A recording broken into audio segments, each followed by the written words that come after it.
Poxa, eu não acho nenhum livro, cara.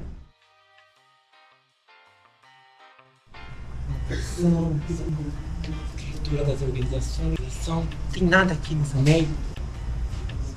Eu não sei, fazer. É custo. Não é isso que eu quero. Pô, galera, não achei nenhum livro, não tem nenhum legal. Ali só tem o de CLT. Eu não quero ler livro de CLT, tá ligado? Complicado, cara, também não. Mas só tem livro de logística. Ah, cara, eu só achei esse daqui, mas nem é tão legal assim. Que livro é esse, mano? Não há nada a ver esse livro aí. Peraí. Esse livro que eu achei. Moreninho. Ah, sim. Eu acho que eu já ouvi falar, mas nunca li. Parece um livro muito bom. Eu acho que é romance, tá ligado? Deixa eu ver esse aí.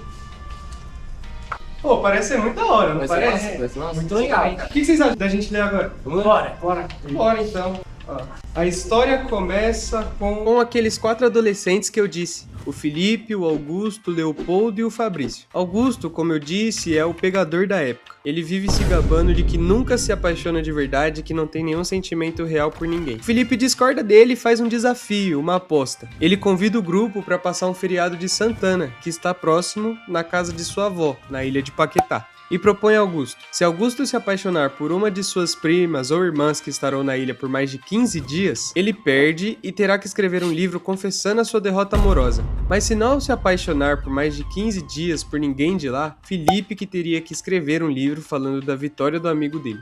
Augusto, então, muito confiante e pensando que ia ser muito fácil, topa o desafio na hora. Com a viagem combinada e os amigos indo pra casa pra fazer as malas deles, um deles percebe que tem um problemão para resolver antes mesmo de chegar na ilha. O Fabrício. Fabrício, que tem toda a alma de apaixonadinho com a dona Joana, uma das primas de Felipe, fica desesperado quando ela fica muito no pé dele. O problema é que ela levou isso muito a sério e agora quer a atenção dele o tempo inteiro. Ele se sente muito sufocado. Desesperado então, Fabrício manda uma carta para Augusto e clama por ajuda durante a viagem. Na carta ele pede para que Augusto paquere Joana só de mentirinha para distrair ela e tirar ela do seu pé. Com esse plano incômodo na cabeça de Augusto, os meninos desembarcam na ilha de Paquetá. Eles são muito bem recebidos por Dona Ana e conhecem as moças que moram lá. Joana, a prima mais pálida e romântica, aquela que não saía do pé do Fabrício, a Joaquina, a prima loira, e a Carolina, a irmã caçula do Felipe. A Carolina, ela tem 14 anos e é super esperta, travessa e carinhosamente chamada por todos de Moreninha. Logo de cara, o Augusto já percebe que a energia e a inteligência da Carolina são bem diferentes das outras mulheres que ele conhecia. O clima de chegada lá foi bom demais, mas o Augusto ainda precisava dar uma resposta definitiva sobre aquele favor que o Fabrício pediu na carta. Então Augusto chama o Fabrício para conversar e fala de uma vez que ele se recusa a enganar a dona Joana só para livrar a pele do amigo, porque ele não quer fazer papel de vilão na história. O Fabrício, ele fica inconformado com a falta de parceria, a tal falta de condescendência, e aí fica furioso e jura que vai ter vingança. Promete que vai boicotar o Augusto e atrapalhar todas as tentativas de romance dele na ilha. Quando fica de tarde, o clima de provocação sai dos bastidores e vai parar direto na mesa de jantar da casa, onde o alvo das brincadeiras muda para o Augusto. Durante a janta, a conversa rola solta. A Carolina, que tem a língua bastante afiada, aproveita para dar uma provocadinha no Augusto. Ela ironiza a fama que ele tem de ser inconstante com as mulheres, dizendo que ele não é capaz de amar ninguém verdadeiramente, né, de verdade. E ao invés dele ficar ofendido ou com raiva, o Augusto fica, na verdade, impressionado. A inteligência e as respostas da Moreninha encantam ele demais. Muito mais do que as moças que costumavam simplesmente cair nos seus pés, cair no papinho dele. Depois de ser o centro das atenções no jantar, os convidados, né, os meninos, saem para caminhar pelo jardim ali. No fim das contas, o Augusto acaba sobrando e se senta para conversar com a senhora Dona Ana em uma gruta. Lá ele começa a desabafar e revela um grande segredo. Toda essa fama de namorador, de pegador, inconstante é, na verdade, uma mentira. Ele diz que só age assim, só faz essas coisas porque prometeu o seu coração a uma única menina que conheceu na infância dele, lá atrás, e não consegue amar mais ninguém. E aí começou a história de seus amores. O que vocês estão achando do livro até agora? Muito interessante, mano. Cara, Da muito, hora, né? muito bom, mano. Mas agora eu quero saber, o que será que Augusto vai contar pra dona Ana? Cara, não sei. Vamos descobrir. Vamos lá, né? Augusto revela a Dona Ana a origem de sua fama de namorador. Há 7 anos, aos 13 anos, ele conheceu uma menina de 8 anos em uma praia do Rio de Janeiro. Após Augusto salvá-la de um susto com uma concha, os dois tornaram-se inseparáveis e, em uma brincadeira inocente, prometeram se casar, tratando-se como marido e mulher. O vínculo foi selado por um velho moribundo, que, em gratidão por uma esmola, realizou um ritual. Eles trocaram breves, amuletos de pano, contendo joias, um camefeu e uma esmeralda, e juraram fidelidade eterna. Augusto explica que, embora tenha guardado o amuleto, sofreu 3 grandes decepções amorosas na juventude. Ele já foi trocado por um homem rico, usado como passatempo e enganado por uma falsa amada, por um primo. Para se proteger, ele adotou a filosofia da borboleta de amor. Galanteia todas as mulheres, mas não se entrega a nenhuma, mantendo seu coração fiel apenas à lembrança da menina da esmeralda. Durante um jantar na casa de Dona Ana, Augusto percebe que suas táticas de sedução não funcionam com Carolina. Ela se mostra sagaz e indiferente, ferindo o orgulho dele. Augusto sente-se desafiado e desconfortável ao perceber que sua máscara de conquistador é inútil diante a postura observadora da moça. No serão musical, Carolina canta um undu, a música popular, cujos versos servem como uma afronta direta a Augusto, tornando-se um desafio intelectual e emocional. Em uma noite de insônia, sentindo-se culpado por estar atraído por Carolina e trair seu pacto de infância, Augusto vaga pela casa e acaba entrando por engano em um gabinete ao lado do quarto das moças. Para não ser pego, ele se esconde debaixo da cama. Dali, é obrigado a ouvir as moças zombarem dele, chamando-o de vaidoso e ridículo. Quando elas saem do quarto, após um grito de Carolina, ele aproveita para fugir, encontrando e guardando a carta de Joãozinho, para evitar ser visto. Nossa, mano, que bizarro, velho. Como é que será que elas não viram ele debaixo da cama? Então, o cara foi muito esperto, ele foi um ninja pra se enfiar debaixo dela. Então, papo reto, velho. Cara, é insano, mano. Pô, vamos ver o que acontece agora. Vamos ver. O clima festivo na casa é temporariamente interrompido por um grande susto de Dona Carolina, que solta um grito assustador. O motivo? Dona Paula, uma senhora muito querida, que foi babá de Moreninha, passou mal, caiu desmaiada. No entanto, o problema não era nenhuma doença grave. A coitada da senhora tinha sido convidada por um hóspede alemão, muito beberrão, o Sr. Keller, para tomar algumas taças de vinho. E como não estava acostumada, acabou ficando embriagada e caindo. Com a saúde de Paula restabelecida após o susto e as moças mais tranquilas, os convidados decidem voltar a brincar para animar novamente a noite. Para esquecer o incidente, os jovens começam a jogar uma brincadeira de roda e forçam os participantes a darem abraços uns nos outros como prendas. Todos se divertem e flertam bastante, menos Augustus. Ele percebe que a única pessoa que ele realmente queria abraçar não está na roda, a Moreninha, que havia se afastado para cuidar da babá. Augustus sente um vazio imenso. Admite, pela primeira vez para si mesmo, que a energia daquela garota travessa está dominando completamente seus pensamentos. O dia termina com os sentimentos de Augustus totalmente bagunçados pela garota.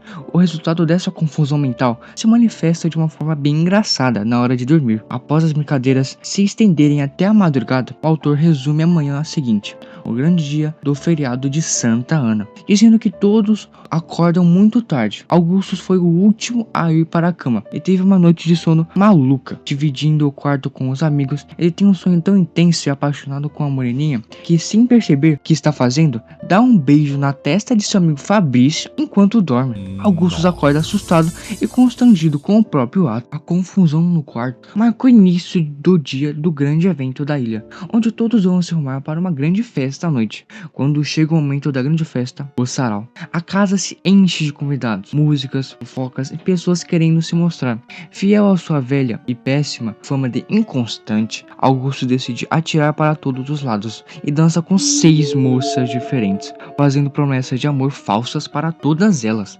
Carolina, o princípio, se recusa a dançar com ele para castigá-lo por esse comportamento, mas acaba cedendo após um pedido da avó. O que Augustus não imaginava é que as moças com que ele flertou durante a dança perceberam o jugo dele e decidiram não deixar isso barato, armando um plano assim que a festa acaba. A festa termina e Augustus encontra 2 bilhetes misteriosos em seus bolsos, um marcando um encontro amoroso na gruta da ilha e o outro de uma pessoa anônima, avisando que o convite é uma armadilha armada para 4 moças que ele enganou na festa para humilhar ele. Preparado para a vingança, ele vai até a gruta na manhã seguinte e encontra as meninas. Em vez de ser feito de bobo, ele bebe da água da fonte e inventa que água é mágica, permitindo-lhe saber os piores segredos de cada uma. Ele blefa, chama uma por uma num canto e inverte o jogo, deixando todas desconcertadas. Ali, Augustus acha que saiu totalmente vitorioso da gruta, mas esqueceu que havia uma garota na ilha que era inteligente o suficiente para derrotá-lo em seu próprio jogo. Dona Carolina entra na gruta. Ela também bebe água da fonte e, com um sorriso debochado,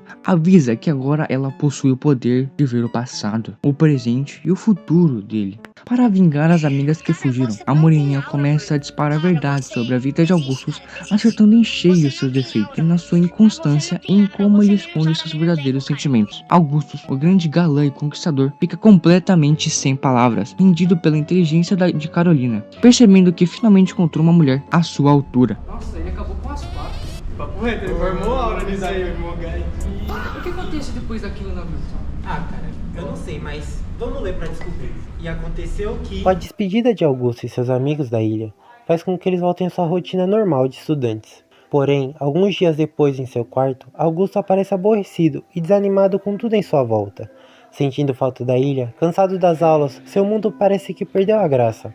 Leopoldo, como um bom amigo, visita Augusto e ouve suas lamentações, ouvindo assim também a história ocorrida na gruta repetidas vezes, e como a esperança e desesperança de seu amigo em ter o amor da Moreninha. Por outro lado, na ilha, vemos que a situação não está diferente para o lado de Carolina, que se encontra desanimada, afetando todos em sua volta. Porém, em um dia de sábado, com a visita de seu irmão Felipe, as coisas começam a mudar, pois uma notícia animou a vida da Moreninha. A notícia é que Augusto os visitaria no dia seguinte, um domingo. Augusto, que bem cedo se preparou para seu dia, chegou rapidamente à ilha. Ao horizonte, Augusto avista, em cima do rochedo, uma figura de branco, que rapidamente desaparece. Sem muita importância, ele avança para a casa que passou bons dias. Ele é recebido pela avó de Felipe, a senhora Ana, que o recebe animada pela presença do estudante. Carolina, que estava presente e aparentemente não deu muita importância. Após o almoço, Carolina e Augusto conversam sobre um pano bordado pela própria. Elogiando as habilidades da Moreninha, o estudante é convidado por Felipe a aprender a bordar com sua irmã. Sem perder a oportunidade, Augusto aceita na hora. Após isso, Augusto e Felipe vão descansar. Perdendo a noção do tempo, os dois amigos são chamados pela furiosa Moreninha, dizendo que ele estava atrasado para sua aula. Deixando o amigo, Augusto os segue. A aula com a Moreninha foi tudo menos aprendizado.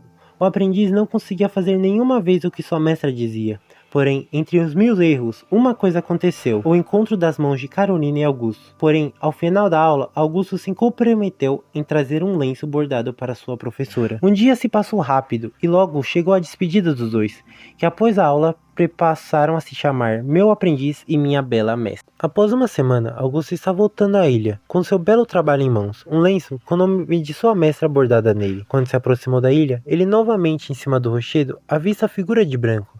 Só que em vez de desaparecer, ele percebe que é Carolina, e os dois vão juntos para casa. Chegando lá, ele mostra seu trabalho para ela, e ao contrário de suas expectativas, ela tem uma reação negativa, chorando nos braços de sua avó, falando que ele tem outra mestra para que ele possa ter feito aquilo. Ao contrário, para melhorar sua situação, ele fala que na verdade ele pagou uma velha senhora para fazer isso. Se acalmando e resolvendo todo o mal entendido, Carolina o convida para brincar com suas bonecas. O dia passou rápido e os dois estão passeando pela praia. Avistando um casal de pássaros, Augustus olha para Carolina e pergunta se ela tem amado. Ela não responde e ele pergunta se seria ele. Ela olha para ele e responde um talvez. Com a volta de Augusto para sua casa, ele é surpreendido pelo seu pai, que não estava nada contente, pois descobriu que seu filho esteve faltando às aulas e também de suas loucuras.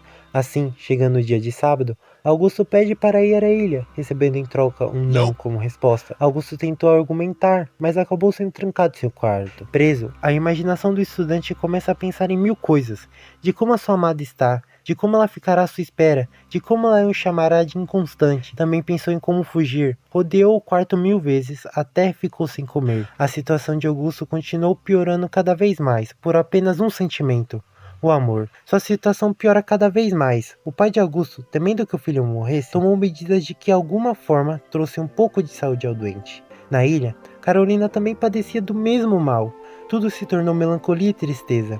Tudo o que fazia era de manhã ir ao rochedo, cantar a badalada que tanto conhece, e depois ir para casa e continuar sua tanta tristeza. Mas, como uma mudança de ventos, a senhora Ana recebe uma visita de um antigo amigo de família, que trouxe notícias que fizeram ressurgir as esperanças da ilha. Com a chegada de Leopoldo, Fabrício e Felipe à ilha, eles ficam sabendo do casamento dos dois amantes. Após isso, no casamento de Augusto e Carolina, algo vem à tona, uma velha aposta, onde mesmo Felipe, perdendo sua irmã, ganha a aposta feita. E esse é o final de A Moreninha. Foi bem cinema. Muito bom. Eu falei pra você que o livro era muito da hora, mano. Absoluto cinema. Verdade. Foi incrível. Eu gostei bastante do plot desse final. Imagina como se fosse casamento aqui na ITEC. Verdade, né? Verdade.